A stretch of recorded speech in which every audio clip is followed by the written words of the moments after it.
நண்பர்களே வணக்கம். நான் இன்றைக்கி ஒரு கதை வாசிக்கிறேன், சிறுகதை. இது தேவசுப்பையா எழுதினவர் தேவசுப்பையா.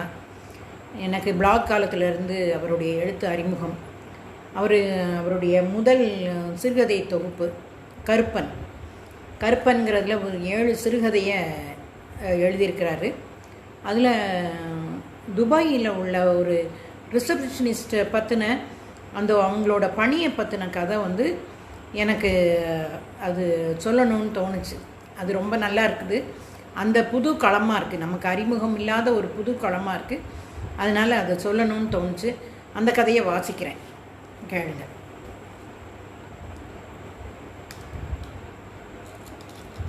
காத்து வாக்கில் ஒரு காதல்.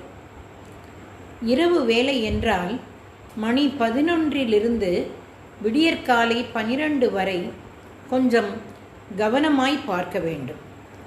அந்த நாளின் அத்தனை வணிக விவரங்களையும் அறிக்கைகளாக தொகுத்து அச்சிட வேண்டும். காஃபி ஷாப் விற்பனை, ரெஸ்டாரண்ட் விற்பனை, பார் மற்றும் கான்ஃபரன்ஸ் ஹாலின் விற்பனை விவரங்கள், அந்த நாளின் மொத்த ரொக்க விற்பனை, கிரெடிட் கார்டு மூலம் மேற்கொள்ளப்பட்ட விற்பனை, கடன் எவ்வளவு, அத்தனையையும் மொத்தமாகவும் தனித்தனி அறிக்கைகளாகவும் எடுக்க வேண்டும். முந்தி பிஸ்னஸ்னால் பணத்தை கொடுப்போம், வாங்கிட்டு போயிடுவோம். இப்போ அப்படி இல்லை, பலவிதமான பேமெண்ட் இருக்குது. அதை சொல்கிறார். சரியாக இரவு 11:40 கிரெடிட் கார்டு மிஷினை க்ளோஸ் செய்து அந்த நாளின் விற்பனை தொகுப்பினை எடுத்த அடுத்த நொடி ஃப்ளாஷ் ரிப்போர்ட் ஜென்ரேட் செய்ய வேண்டும். அந்த நாளின் ஒட்டு மொத்த விவரங்களையும் தொகுத்து தரும் அந்த அறிக்கையை கையில் வைத்து கொண்டு அதுவரை தனித்தனியாக எடுத்த எல்லா அறிக்கைகளையும் சரிபார்க்க வேண்டும். ஏதாவது பிசகு என்றால் எங்கோ தவறு நடந்திருக்கிறது என்று அர்த்தம். அடுத்த நாள் எந்த அவுட்லெட்டில் தவறு நடந்திருக்கிறது, எந்த போஸ்டிங்கில் தவறு என்று கண்டுபிடித்து தவறு இழைத்தவர்களின் சம்பளத்தில் குறிப்பிட்ட தொகையை டெபிட் செய்யும் ஒரு வழக்கமும் அந்த 5 நட்சத்திர விடுதியில் இருந்தது. ஒரு சின்ன விஷயம் எனக்கு அதை தவிர்த்திருக்கலாமோன்னு தோணுச்சு. அவங்க 5 ஸ்டார் ஹோட்டலுங்கிறனால அங்கே பயன்படுத்துகிற அந்த ஆங்கில வார்த்தைகளை அப்படியே பயன்படுத்தியிருக்கிறார். அதை கொஞ்சம் குறைச்சிருக்கலாமோன்னு தோணுச்சு. அதுவும் ஃப்ரண்ட் ஆஃபீஸில் இருப்பவர்கள் நள்ளிரவு 12 மணிக்கு இந்த அறிக்கைகளை எல்லாம் கம்ப்யூட்டரிலிருந்து எடுக்காவிட்டால் அடுத்த நாள் தொடங்கிய பின்பு எந்த அறிக்கையும் வராது.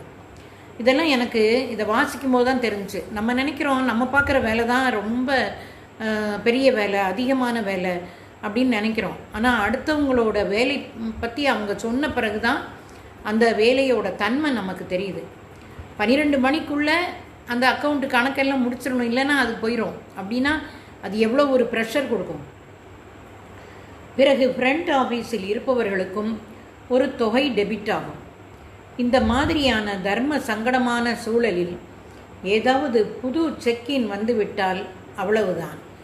செக்இன்கிறது அவங்க 5 ஸ்டார் ஹோட்டலுக்கு புது ரூம் போடுறதுக்கு வர்றாங்கன்னு வைங்க. அவங்க ஒரு முக்கியமான ஆளாக இருந்தாங்கன்னா கொஞ்சம் இருங்க, எனக்கு 12 மணிக்குள்ளே ரிப்போர்ட் எடுக்கணும், எடுத்துகிட்டு உங்களை என்கேஜ் பண்ணுறேன்னு சொல்ல முடியாது. அவங்களையும் கவனிக்கணும். அந்த ப்ரெஷரை நல்லா கொடுக்குறார். அந்த கதையை எழுதும்போதே அந்த ப்ரெஷரை நல்லா காமிக்கிறார். சிலரை 10 நிமிடம் காத்திருக்க முடியுமா என்று கேட்டால் முறுவலோடு அமர்வார்கள். குடிப்பதற்கு ஏதேனும் பானத்தை கொடுத்து அழகாய் அந்த சூழலை கையாள முடியும். ஆனால் பல நேரங்களில் பின்னிரவில் விமானத்தில் வருபவர்கள் வெகு தொலைவிலிருந்து வந்திருப்பார்கள். ஏகப்பட்ட லக்கேஜோடு எப்போது அறையில் சென்று படுக்கையில் விழலாம் என்று இருப்பவர்களை காத்திருக்க சொல்ல முடியாது. அவர்களை கவனித்து உடனே அனுப்ப வேண்டும். 2 பேர் நிற்கும்போது ஃப்ரண்ட் ஆஃபீஸை ஓரளவு கையாள முடியும். ஏனென்றால் இரவு வேளையில் டெலிஃபோன் ஆபரேட்டர் என்று யாரும் இருக்க மாட்டார்கள். ஃப்ரண்ட் ஆஃபீஸ் அசிஸ்டண்ட் தான் அதையும் கையாள வேண்டும். 3-4 செக்கின்கள், நைட் ஆடிட்டிங் ரிப்போர்ட், வெளியிலிருந்து வரும் தொலைபேசிகள், அறைகளிலிருந்து வரும் அழைப்புகள், வெவ்வேறு அவுட்லெட்டிலிருந்து வரும் அழைப்புகள், எம்டியின் ஃபோன் கால் என்று ஒற்றை ஆளாய் ரிசப்ஷனை கையாளுவது இரத்த அழுத்தத்தை எகிர வைக்கும். நம்ம பொதுவாக 5 ஸ்டார் ஹோட்டல் ரிசப்ஷனில் இருக்கிறவங்கள ரொம்ப ஒரு ஜாலியாக என்ஜாய் பண்ணுறாங்கன்னு நினைக்கிறோம். இந்த கதையை வாசிக்கும் போது தான் அவங்களோட ப்ரெஷர் தெரியுது. 11 மணிக்கு மேல் பார் கிடையாது. 11:30க்கு யாராவது விஐபியின் பிள்ளை காரை நிறுத்திவிட்டு வந்து ரிசப்ஷனில் சம்பளத்துக்கு வேலை பார்ப்பவனிடம் அகராதி படிப்பான். நான் யார் தெரியுமா என்று ரிசப்ஷன் டெஸ்கை குத்துவான். புன்னகையோடு அவனுக்கு பதில் சொல்ல வேண்டும். உள்ளுக்குள் கோ நீ என்ன பெரிய மயிராடா என்று திட்டிக்கொள்ளவும் வேண்டும். திடீரென்று போலீஸ் பெட்ரோல் வெளியே செக்யூரிட்டி கேட் அருகே வந்து நிற்கும். செக்யூரிட்டி தப தபவென்று உள்ளே ஓடி வருவார். சார், ஐயா வண்டியில் இருக்காரு, டீ வேணுமாம் என்று சொல்வார். ஐயா வேறு சின்ன டீ கடையில் எல்லாம் குடிக்க மாட்டார்.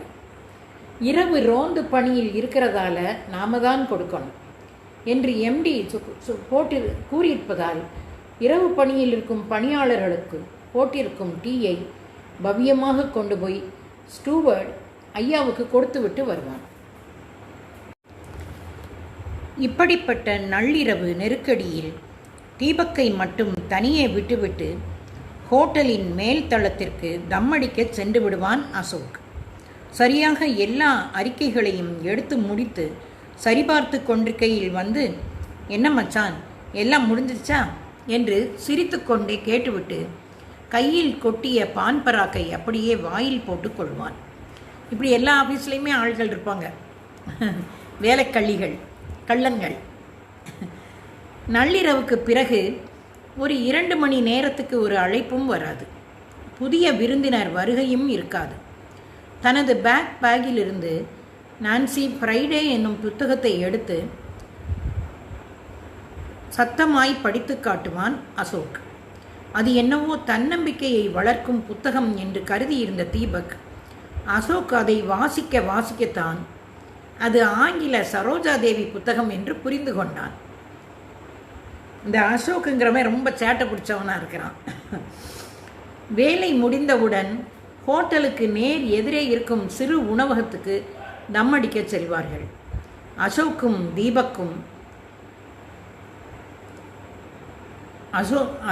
தீபக்கும் கடைக்கு முன்னாலேயே ஒரு சிறு பகுதியை டீ கடைக்கு வாடகைக்கு விட்டிருந்தார் அந்த உணவகத்தின் முதலாளி.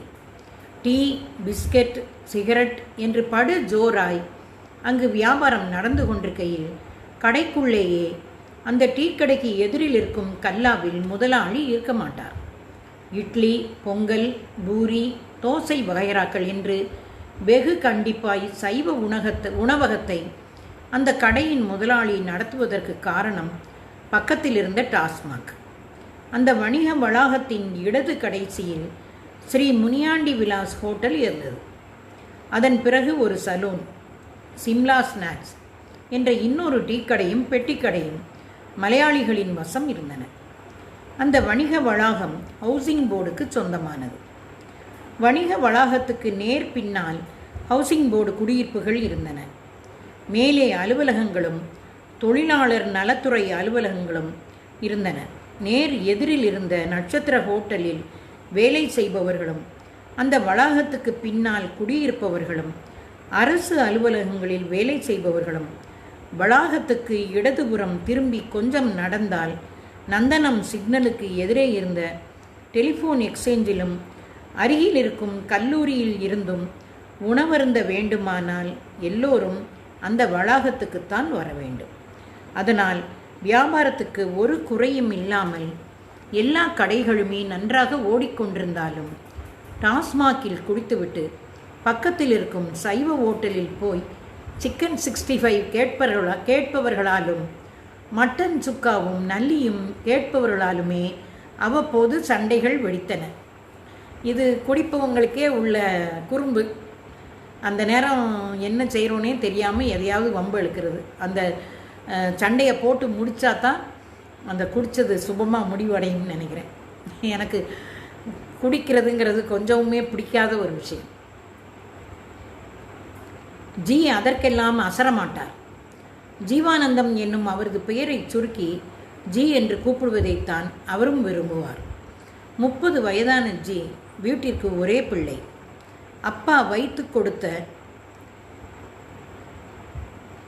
தொழில், சொந்த வீடு, இளவயதிலேயே எல்லாரும் முதலாளி முதலாளி என்று அழைத்ததில் எதேச்சையாகவே ஏறிப்போயிருக்கும் கெத்து, முரட்டுக்காசு, கையில் இருக்கும் 4 வீல் டிரைவ் கார், 2 மோட்டார் பைக்குகள் என்று தேவைக்கு அதிகமாகவே இருக்கும் காசை என்ன செய்வதென்று தெரியாததாலும், அடிப்படை பிரச்சனைகள் எதுவும் இல்லாததாலும் ஏரியாவில் சுற்றி நடக்கும் எல்லா பிரச்சனைகளையும் லெஃப்ட் ஹேண்டில் கையாளுவார் ஜி. இதில் அந்த ஜியை பற்றி ஒரு உருவம் நம்ம கொடுத்துட்றாரு. ஆஜானு பாகவாய், 6 அடி உயர தேகம், கிளீன் ஷேவ் செய்யப்பட்ட முகம், நெற்றியில் பட்டையாய் விபூதி, நடுநெற்றியில் குங்குமம், கழுத்தில் உத்திராட்ச மாலை ஒன்று, ஸ்படிக மாலை ஒன்று, 6 பவுனில் ஒரு தங்கச்செயின், இடது கையில் கோல்டு வாட்ச், வலது கையில் சாமிக்கு வேண்டிக் கொண்டு கட்டப்பட்டிருக்கும் பல வண்ண கயிறுகள் என்று ஜி பார்ப்பதற்கே பயங்கரமாய் இருப்பார். காலையில் எழுந்ததும் கடைக்கு வரவேண்டிய அவசியம் எனக்கு என்னடா இருக்குது? நான் இங்கே வந்து சாப்பிட்டுட்டு காசை எதிர்த்தாப்பில் இருக்க டீ கடையில் கொடுத்துட்டு போகட்டும், அதுக்குத்தானே அவனுக்கு டீ கடையை வாடகைக்கு கொடுத்துருக்கிறேன். அந்த பேச்சிலேயே அந்த திமிரு, பணத்தோட திமிரு தருது என்று கூலாக சொல்லுவார். ஏன் ஜி இன்னும் கல்யாணம் பண்ணிக்கல என்று கேட்டால், என்னை கட்டிக்க கொடுத்து வச்சிருக்கணும்டா, எவ்வளாவது வந்து காலை பிடிச்சி கெஞ்சுவா, அப்போ போனால் போகுதுன்னு பார்த்து அவளுக்கு வாழ்க்கை கொடுப்பேன். இந்த கேரக்டர் மேலே நமக்கு ஒரு விருப்பம் இல்லாமல் வர்ற அளவுக்கு எழுதுறார். ஆனால் ஒன்றுடா, கல்யாணம் ஆகிட்டா பொண்டாட்டிக்கு உண்மையாக இருப்பேன்டா என்று இமோஷனல் ஆவார். அவர் எப்போது இமோஷனல் ஆவார், எப்போது சீரியஸ் ஆவார் என்பதையெல்லாம் யாராலும் கணிக்க முடியாது. எல்லா நாளும் காலை 10-11 மணிக்கு டிஃபன் ஓடி முடியும் தருவாயில் கடைக்குள் அவர் கொடுக்கும் என்ட்ரி வேறு லெவலில் இருக்கும். சரக் சரக் என்று அவரது செருப்பு சத்தம் கேட்டவுடன் எல்லோரும் அலர்ட் ஆவார்கள். அங்கே வேலை செய்பவர்களும் உணவருந்த வரும் இன்ன பிற தொழிலாளர்களும் முதலாளி என்று அழைக்க, மாலை வேளையில் அவரோடு அமர்ந்து மாலை முரசு படித்து அரசியல் பேசும் தென் சென்னையைச் சேர்ந்த பலதரப்பட்ட அரசியல்வாதிகளும் ஜி கையை காட்டினால் போய் மொத்தி விட்டு வர சேர்த்து வைத்திருக்கும் ஒரு பெரிய கூட்டமும் அவரை ஜி ஜி என்றே அழைக்கும் தான் என்றாலும் மொத்த பேரும் அவர் அறியாமல் அவருக்கு பின்னால் அவரை ராசுக்குட்டி என்று அழைப்பார்கள். ராசுக்குட்டியில் வரும் பாக்கியராஜ் போலத்தான் பல நேரங்களில் படு இமோஷனலாய் நடந்து கொள்வார் ஜி. முதல்ல கொடுத்ததெல்லாம் டெரர் லுக்கு கொடுத்துட்டு அந்த ஜி வந்து சொன்னால் அடிக்கிறதுக்கு ஏகப்பட்ட பேர் இருக்காங்கன்னு ஒரு தாதா ரேஞ்சில் அவரை பற்றி சொல்லிட்டு முடிக்கும் போது என்ன சொல்கிறாங்க, அவர் பாக்கியராஜ் படம் ராசுக்குட்டியில் வர ராசுக்குட்டி போல் இருக்கிறதுனால அவருக்கு பின்னால் அவரை ராசுக்குட்டின்னு கூப்பிடுவாங்களாம். இமோஷனலாக அழுது அந்த மாதிரி பேசக்கூடியவங்க. நந்தனம் சிக்னலில் பிச்சை எடுத்து கொண்டிருக்கும் எல்லோரையும் கூப்பிடுவார் ஜி. தலையில் தொப்பி வைத்துக்கொண்டு பாய் போல வேஷமிட்ட ஒரு பிச்சைக்காரனுக்கு ஜி என்றால் படுபயங்கர மரியாதை. ஜி என்ன சொன்னாலும் செய்வார், ஏனென்றால் அவர் பாய் கிடையாது.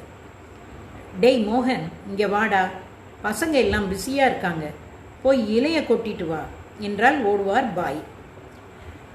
அவர் பாய்ங்கிறாங்க, ஆனால் பேர் மோகன், அவர் முஸ்லீம் இல்லை. இல்லை மோகன் எல்லா பிச்சைக்காரர்களையும் அழைத்து ஆளுக்கு 200 கொடுத்து கடையில் டீ பிஸ்கெட் வாங்கி கொடுப்பார். கருணை, இரக்கம் எல்லாம் இருந்தாலும் ஜிக்கு கடையில் ஒரு நாளும் சில்லறை தட்டுப்பாடு இல்லாமல் இருக்க இவர்கள்தான் காரணம் என்பது உபரி தகவல். முதல்ல அந்த பிச்சைக்காரங்களுக்கு எல்லாம் கொடுக்குறாரு அப்படிங்கும்போது அவர் மேலே ஒரு நல்ல அபிப்பிராயம் வர்றதை அடுத்த வரியிலேயே அதை வந்து மாற்றிடுறார். அவர் ஒரு காரியவாதி.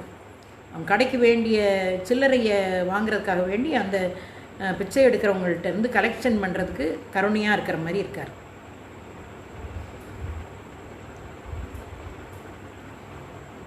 பொறை பிஸ்கெட் 5 கிலோ வாங்கி ஒரு வேலைக்காரனை அழைத்து நந்தனம் ஏரியாவில் இருக்கும் தெருநாய்களுக்கு எல்லாம் போய் பிஸ்கட் போட்டுவிட்டு வா என்று கட்டளையிடுவார்.